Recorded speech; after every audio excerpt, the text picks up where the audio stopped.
All right, so there's a couple things I want to show you guys with this machine before I put it on the car.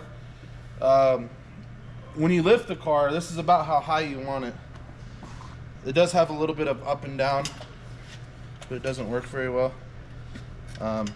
Usually it has to be straight up for it to go up and down. If it's leaning back like this, it binds up sometimes. So the first thing I want to show you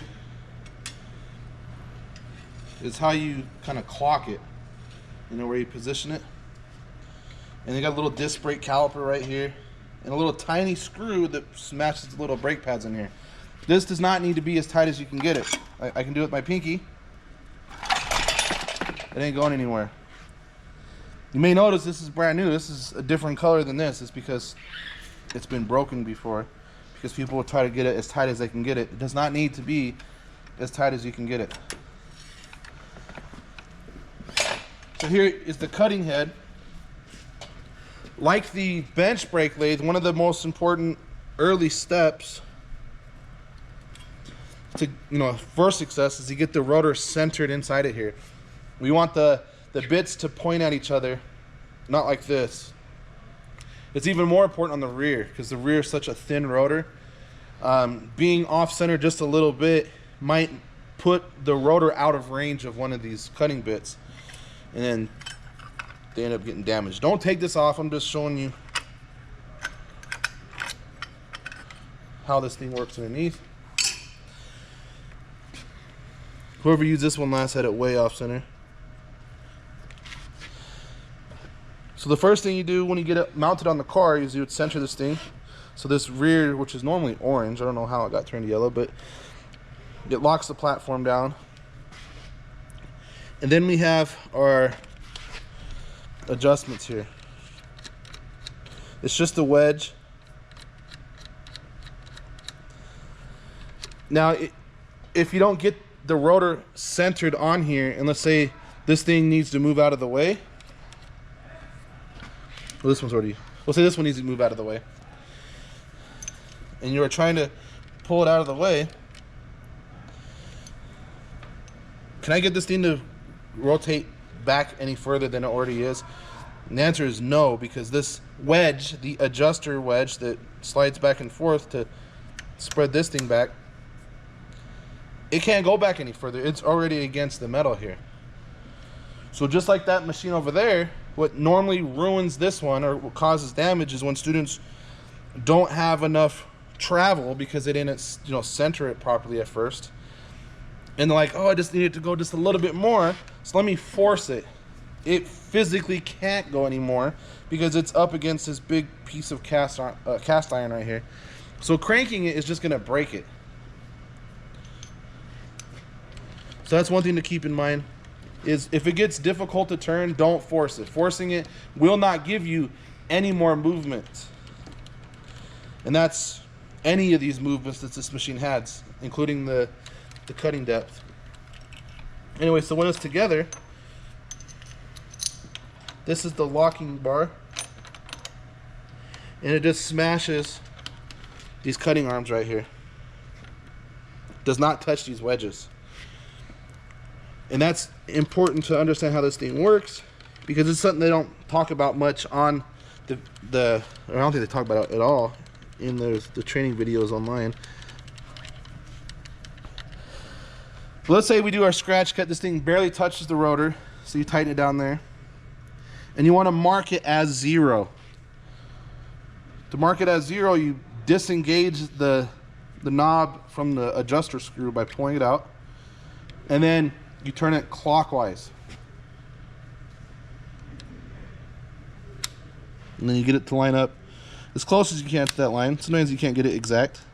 Oop. And you just see what happens when I turn it counterclockwise? Watch what happens when I turn it counterclockwise. And if I turn this all the way to 0, you can get it back in. Does that mean anything? No. I have not recorded the beginning of this rotor because that screw has just turned. So where does the rotor begin? I have no idea. That's why when you do 0 it out, you only turn it this way. And And you can see why, right? If I turn it this way, this wedge can't go down any further because it's stopped by this arm, which is locked by this bar. But there's nothing keeping it from unscrewing. So the little bit of torque that it gets by turning it this way doesn't do anything. It keeps recording even when the screen's off. Okay. But there's nothing preventing it from going this way. That's why if I turn it counterclockwise, I'm changing the adjustment. This is where a lot of students screw up. Like,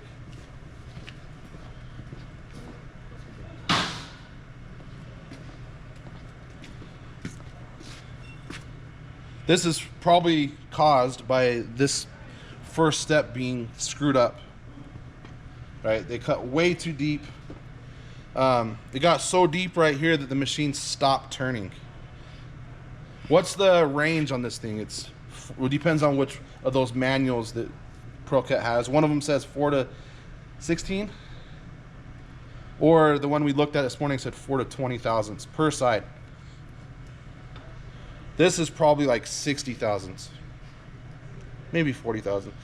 Whatever it is, it's way more than this machine was meant to handle, and the machine stopped turning. It was so much. When you use a brake lathe, you are cutting off only as much as you need to cut off. You don't just go and cut the hell out of the rotor until you're satisfied. You should know exactly how much you're cutting off before you hook this machine up. Otherwise, you could end up with an unsafe rotor, right? If we are only needing to cut off 15 thousandths off of each side, but we don't calibrate it properly and zero it out, and we end up cutting 40 thousandths off of each side, that rotor is likely going to be too thin to be safe to use on the car. So you don't just go and cut. It's a precision cut, and only cut off exactly what's needed to be removed to get a good surface. So I'm gonna put this cover back on. Last time I did, well, not last time, it's been a few times, but I showed this and someone thought this is what you're supposed to do, is take this thing apart. That's what I'm saying, don't take it apart. I'm just showing you, because if you understand how something works, it generally makes it a lot easier to use. What else do we need to know before it goes on here? Okay, so I'm doing this side for a reason first. The side that you want to start with is when you look at the rotor, when the caliper is on the right side. That's not always going to be the passenger side. I think most of these cars in here, that is the case, but some of the cars we had in here, like last class, there were a few of them where the driver's side was first.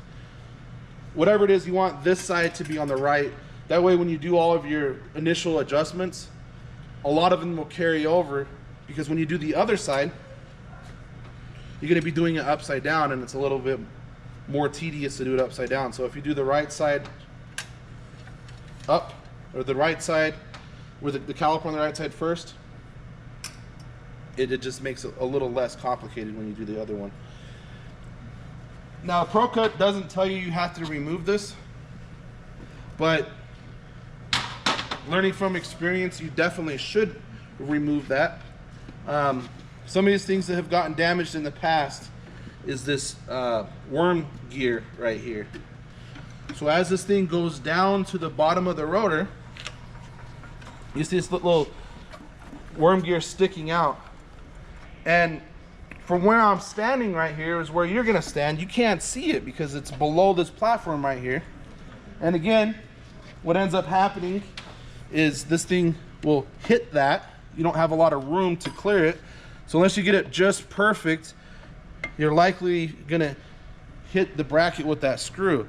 And just like before, oh, I gotta go a little bit further. I'm so close to the bottom of the rotor, so there's a temptation just to force it down. It's not gonna go down to the bottom of the rotor because it's physically stopped by that screw butting up against that bracket right here. And this is soft. This is soft. I don't know if it's like bronze or brass or whatever that gear is made out of. It's good for lubrication, but it ain't good for force. So they get damaged and stripped, and not cheap to replace. I need some wrenches. There's a website or an app that Procut talks about, where you can put in the vehicle information and it will tell you the appropriate adapter for the car.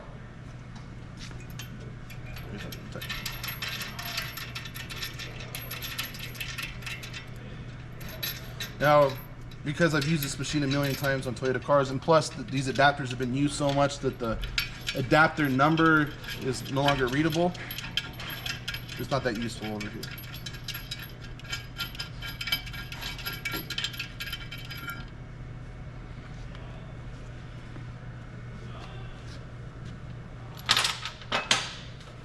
And it's basically going to be this adapter right here. There's 3 of them on this one machine. So if you got a different machine, you can't find the adapter, it's probably over here. They really should be marked or matched up with their mark. So this is number 2. This is machine number 4. So somehow these got mixed up. Now, what I was saying earlier that you can't use the Toyota lug nuts on here. For your car you can, because you got steel wheels, but it doesn't fit. So all these machines, and if they don't, there's a bunch of extra ones in here.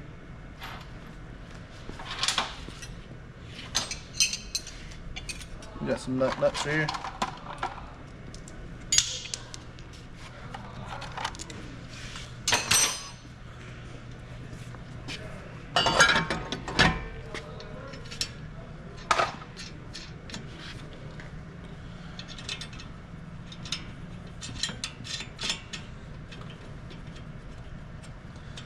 Now this rotor is very sharp, so I don't want to get pulled into it by like my clothes or my ID.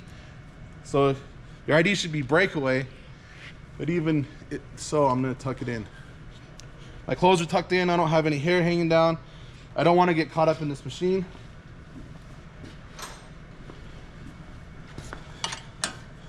Five lug nuts is good. 3 lug nuts is the minimum.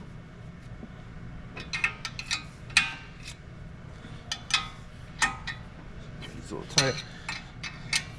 So now I got it on there kind of snug. Again, they're kind of inconsistent on how tight and how much torque these things require. Now I don't have a torque wrench, so I don't know exactly how tight I'm getting it, but the training guide says 35 foot-pounds, and then the quick start guide says 20 to 25 foot-pounds. Well, the problem is we can't fit our socket in between here and the tool, so just snug. So I'm gonna do a star pattern.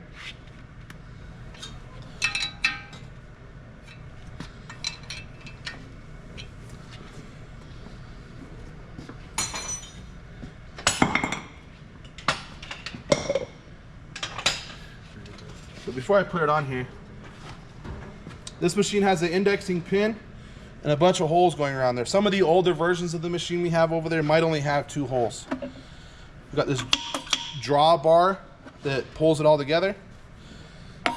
You need to make sure that one of these holes is lined up with the pin.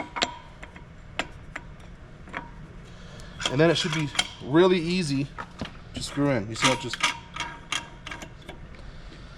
If it's hard to turn this, just like all the other things, if it's hard to turn a knob or move something, don't force it. There's a reason why it's not going easy. It's because something is not lined up properly.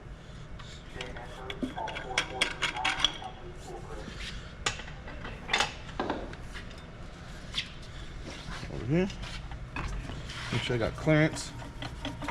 Some cars this is pretty challenging on, like the Lexus we had before had big rotors and then a small wheel well, so you had to get this angle just right. For these Camrys, they tend to have a lot more room.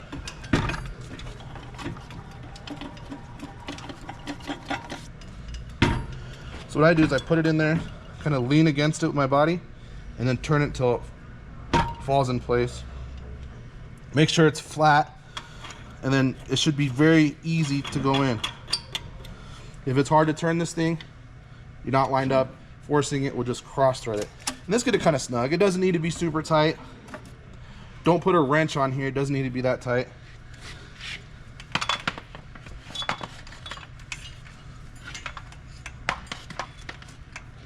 And then just plug the machine in.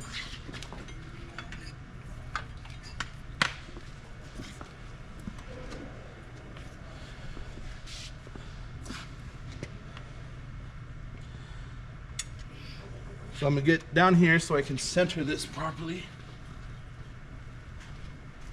Just like that.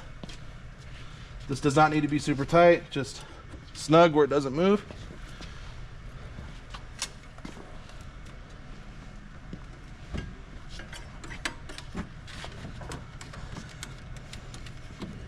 This machine is not turned on. And that's a mistake a couple people made in the last class when they were trying to cut the rotor. They just kept pushing the start. Well, if you push the start button, nothing happens here. If you hold the start button down, you're actually going to get into one of the calibration menus, and you can end up screwing up some of the settings. There's an on switch right here. Now the machine is on. Notice how the machine is wobbling just a little bit. We got to get rid of the run out that exists between the machine and the car. This is where you push the start. You got to hold it down for like 2 to 3 seconds. What it's going to do is it's going to be turning little adjusters on here until the run out of the machine bolted to the car is less than 1/1000 of an inch. Some of the older on-car brake lays, you had to do this manually. So this is pretty cool that it's automated. It does everything by itself. So Procut says it will take a maximum of 90 seconds. If it can't get it within 90 seconds, it will give up and it will turn on this light right here. Try again.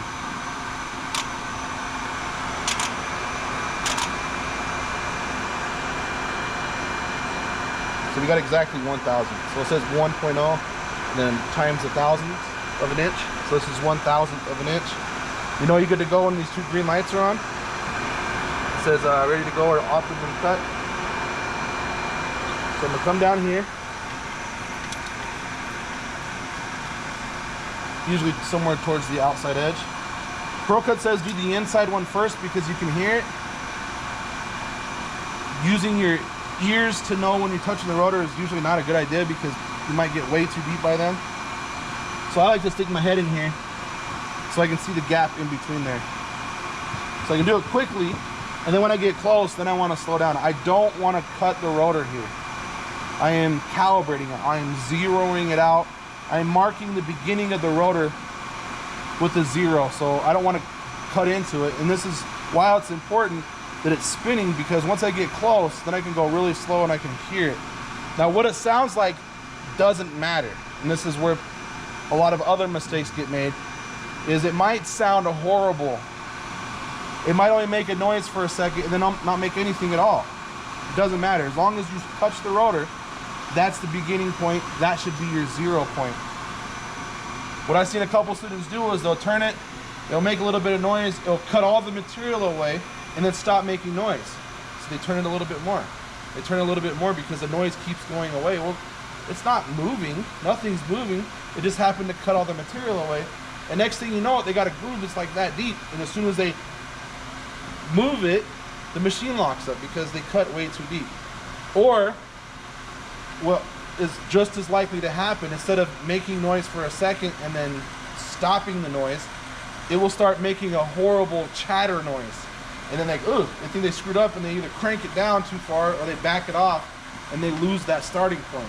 So what I'm saying is, who cares what it sounds like? If it makes a horrible noise, if it makes a noise for a second and then goes away, or somewhere in between, it doesn't matter. We're not worried about that. What we're worried about is slowly touching it, so when we do touch it, we can mark that location. Just going off of sound alone, you might not realize that you're only this far away, and you're cranking on it too fast, and you might end up gouging it. So it's better just to get over top of it and close the gap. I know some people like to get down and look up from the ground. The risk of that is you're gonna have metal shavings falling behind your safety glasses. And I've had that happen before, and it sucks. I had to get my eyeball drilled. So I'm gonna stand on top. Okay, so I'm getting close. This thing's gotta be unlocked here. Remember how this thing locks those arms?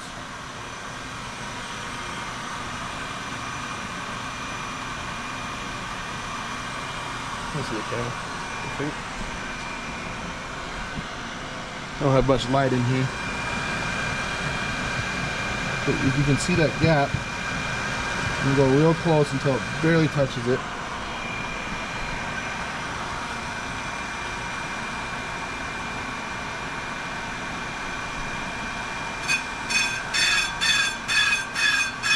Do the same for this one.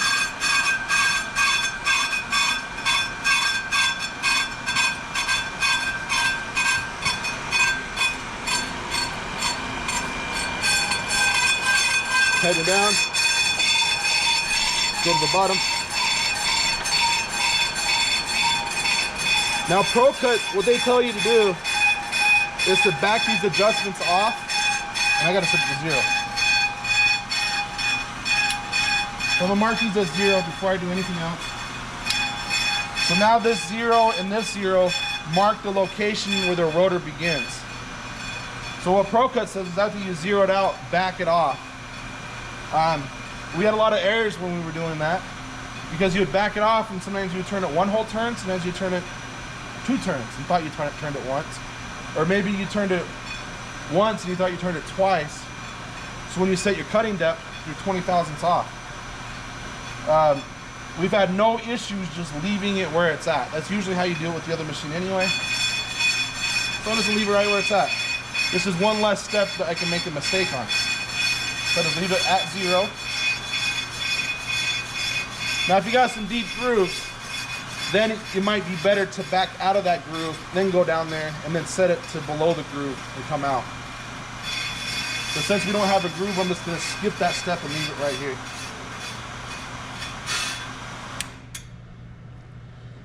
Now this is in the wrong spot, but this right here is an automatic shutoff switch, which is good because when this button is pressed, the machine turns off. So you can set it to where when the rotor has been finished making contact with the bit, we can make this little button hit the, or this little ramp hit the button and turn it off so you don't have to babysit the machine. You can go and do an oil change or do paperwork or work on a different car, and this doesn't need to be babysat.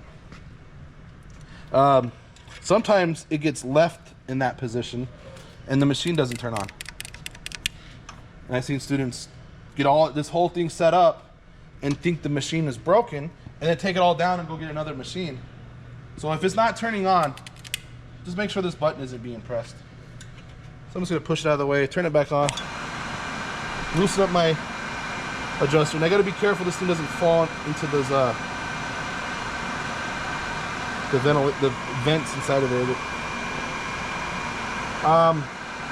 This one didn't have much run out when you guys measured it, right? So we're gonna pretend it had 5,000. So that's right in the sweet zone where it said like between 4 and 20. I'm just gonna do 5. So each line represents 2.5 thousandths. So there's 2.5, 5 thousandths. I'm gonna do the same on both sides. So if we had 5 thousandths run out, this would completely remove it. I tighten it down. Now there is no space in here for that weighted belt, the vibration dampener. So they have a different style vibration dampener. And this thing has 2 little notches inside of here that sit on top of the screw that holds the cutting bit.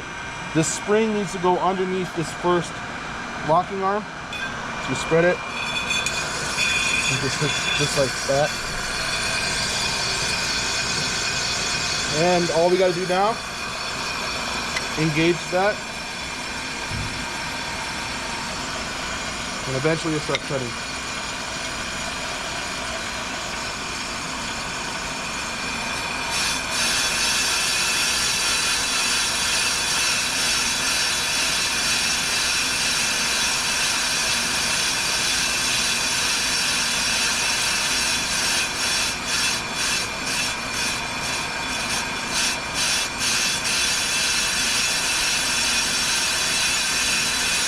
very shallow cut.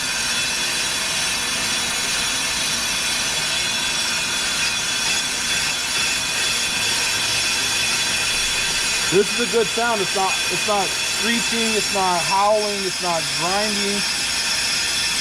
Now if you look closely, it's actually doing this. That's on purpose. The other machine did not do that and made all the lines go in the same direction, which is not a good thing. That will cause it to have a bad wear pattern and will start forming grooves. So we use that tool to put swirl marks in there, either sandpaper or a roll-off with an abrasive disc. Where this thing here is just going back and forth, it's automatically putting its own non-directional finish in here. Though Procut says that you can still use a non-directional finish, not necessarily because of non-directional finish, but that sandpaper will improve the surface roughness average. It'll make it smoother. And see, this is the stuff that we don't want left on the rotor. So that silver paste powder, it's like powdered metal. That will contaminate and ruin a premium set of brake pads. So before you are done, Procut wants you to wash the rotor with warm soapy water to get rid of all this. There's absolutely nothing on that surface. It's very important that this rotor friction surface is perfectly clean. You know, when you put it back together, if you accidentally touch it with greasy fingers, which is something you want to avoid, clean it off. Don't leave the greasy fingerprints on there. It can have a major effect on the way the brakes work. Okay, so this is what it's supposed to sound like and do. So I'm going to show you what it's not supposed to sound like and do. Hear the big difference in taking this off?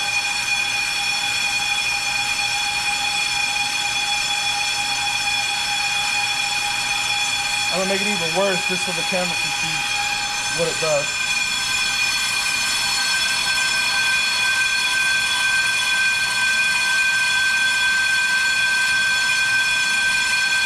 This is called chattering. This is a good sound to play when you're trying to fall asleep. You know how some people play like rain and thunderstorms and waves of the ocean? This works for me right here.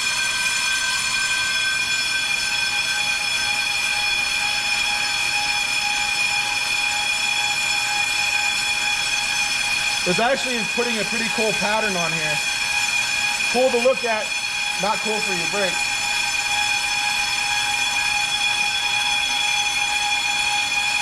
I'll just put a finish like that. That way you can see the good surface and then the chattered surface.